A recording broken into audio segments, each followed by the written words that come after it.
See this? Almost makes me sorry I'm quitting this ridiculous business.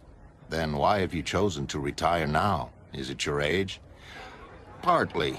Partly, I guess it's you. With someone like you around, the whole situation changes. You can do anything. All I got to offer is a good left hook.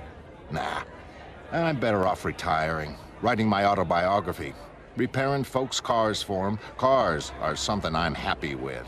And it'll be a while before even you affect General Motors.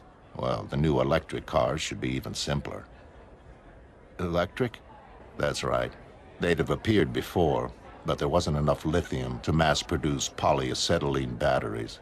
Of course, I can synthesize it easily. Anyway, it's been interesting meeting you again. I hope you enjoy your retirement. Yeah. Yeah, I hope so too. 18 months away, an electric limousine is pulling onto Dealey Plaza. So, what you're saying is you knew he'd get shot? John, I mean, if you're serious, why didn't you do something? I can't prevent the future. To me, it's already happening. John, what are you saying? That you know the future? About everything? About us? In 1959, I could hear you shouting here now, in 1963. Soon we make love. Just like that? Like I'm a puppet? Your prediction's way off, mister. No, we make love right after Wally arrives with the earrings I ordered for you. Shut up! You're messing up my mind, John.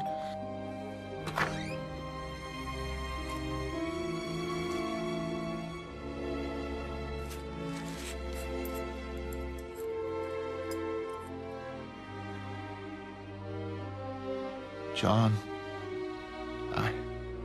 I'm scared. Will you hold me, please? It's 1963. An hour into the future, her sweat cools and dries in the November bedroom. It's 1964.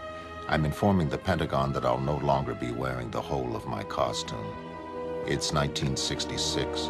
I'm in a room of people wearing disguises. A very young girl sits to my right. She looks at me and smiles. In 1985, my hands are encircling her face. What's the matter? You were staring at that girl is the matter. Now pay attention. She's beautiful. After each long kiss, she plants a smaller, gentler one upon my lips, like a signature. In 1966, the masks are still squabbling. Soon the meeting breaks up. Janie's voice is cold, furious. Outside, Janie accuses me of chasing jailbait. She bursts into angry tears, asking if it's because she's getting older. It's true. She's aging more noticeably every day, while I'm standing still. 1966. It's nice of you to come out on patrol with me. My mom taught me everything she knew, but I'm still pretty new to all this. You pig. I don't know what I should call you. My name's Laurie. Do you have another name, apart from Dr. Manhattan? Yes. My name's John. You tell her what it's gonna be like when her face wrinkles up and her boobs start sagging and you're still goddamn 30. It's 1959. Janie is handing me the glass. It's 1966, and she's packing, tearful, careless with anger. The photograph lies in the sand at my feet. In 1969, I'm receiving news of my father's death. In 1959, he's opening a telegram from the military informing him of his son's accidental disintegration. I never correct their mistake. Gila Flats closes down in 1970. On Laurie's 20th birthday, we move into our new Washington apartment.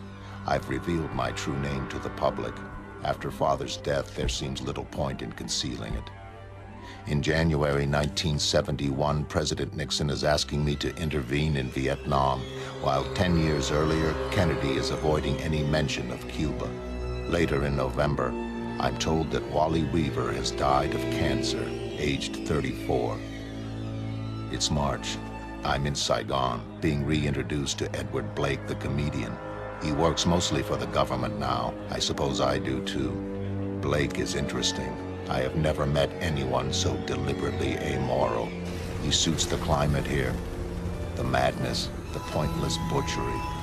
As I come to understand Vietnam and what it implies about the human condition, I also realize that few humans will permit themselves such an understanding. Blake's different. He understands perfectly. And he doesn't care. It's May. I have been here 2 months. The Viet Cong are expected to surrender within the week. Often, they ask to surrender to me personally, their terror of me balanced by an almost religious awe. I am reminded of how the Japanese were reported to have viewed the atomic bomb after Hiroshima. It's June. It's October 1985. Deciding to create something, I turn away from stars that may have burned out eons ago. I no longer wish to look at dead things. It's 1975. The papers are full of the president's proposed constitutional amendment allowing him to run next year for a third term. Amidst all this, the unmasking and retirement of Ozymandias goes almost unnoticed. His real name is Adrian Veidt, a self-made millionaire. After retiring from adventuring, he invites Laurie and me to visit him at his Antarctic retreat. Oh, what is it? It's beautiful. That's Bubastis. She's a genetically altered lynx. I hadn't realized that eugenics was so advanced now. It's leapt forward in the last 15 years. Everything has, from quantum physics to transport, and we owe it all to you. With your help, our scientists are limited only by their imaginations and by their consciences, surely. Let's hope so.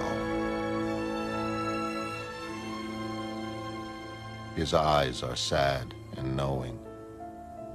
It's 1985. Choosing a spot to begin my creation, I sit down. Pink sand lies pooled in my blue palm. This deserted planet, it is so wonderfully, completely silent. In 1977, a city is shouting. Claiming that costumed adventurers are making their job impossible, the police are on strike. Everyone is frightened, scenting anarchy. Look at that freak. It's against God. I'd best do something. Pay attention. You will all return to your homes. Oh, yeah? And what if we don't, you big blue fruit? You misunderstand me. It was not a request.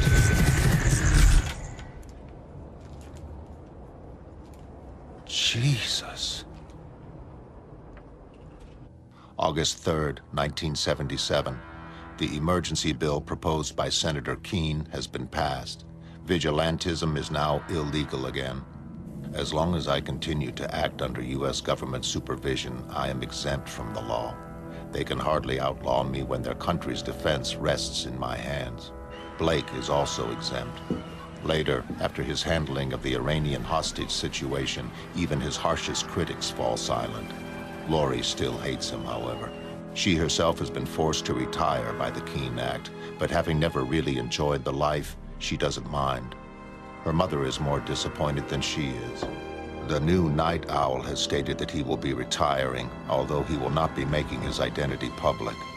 The only other active vigilante is called Rorschach, real name unknown.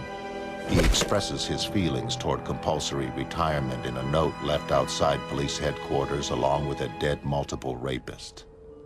It's 1981 now. Laurie and I are settling into our new quarters at the Rockefeller Military Research Center in New York. Laurie feels we've lost our privacy. She'd like it here. Through my blue fingers, pink grains are falling, haphazard, random, a disorganized stream of silicone that seems pregnant with the possibility of every conceivable shape. But this is illusion. Things have their shape in time, not space alone. Some marble blocks have statues within them, embedded in their future. In New York, we go walking. The streets smell of ozone rather than gasoline. Flat, intangible blots of gray slide across the summer sidewalks, the shadows of overhead airships. In 1959, a child is weeping for its lost balloons. Any moment now, Janie's watch band will break. Somewhere, the fat man is already lumbering toward the shooting gallery, steps heavy with unwitting destiny. It's August 1985. I'm walking through Grand Central Station with Laurie. We stop at the newsstand and buy a copy of Time magazine commemorating Hiroshima Week. On the cover, there is a damaged pocket watch stopped at the instant of the blast, face cracked, hands frozen. It's Saturday, October 12, 1985, and we are being informed of Edward Blake's murder. Laurie's mood seems restless for the remainder of the weekend.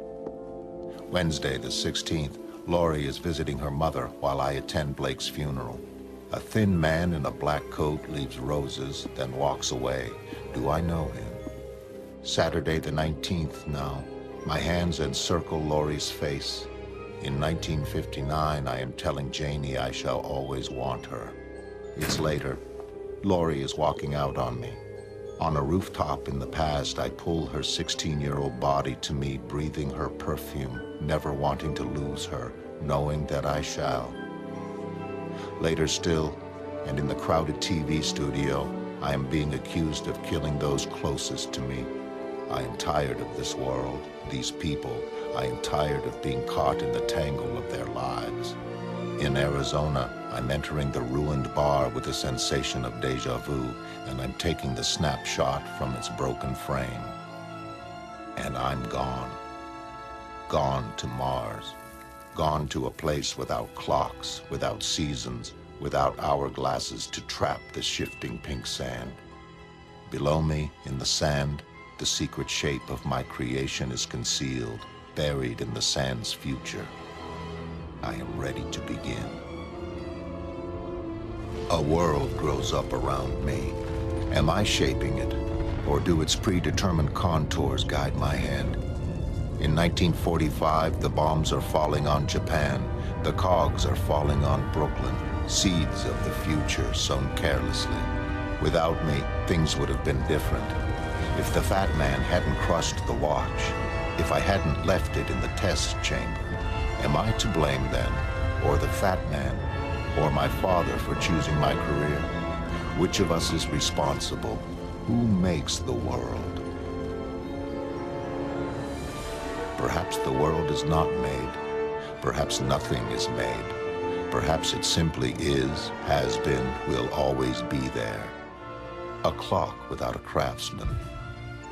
I am standing on a balcony of pink sand hardened to glass. It glitters in the 10-minute-old sunshine. The light of 2 hours past will just be reaching Pluto. If they have strong telescopes there, they can see me. The photograph in my hand, falling, lying in the sand at my feet. I am standing on a fire escape in 1945, reaching out to stop my father, take the cogs and flywheels from him, piece them all together again. But it's too late. Always has been. Always will be too late. Above the noticed Gordii Mountains, jewels in a makerless mechanism, the first meteorites are starting to fall.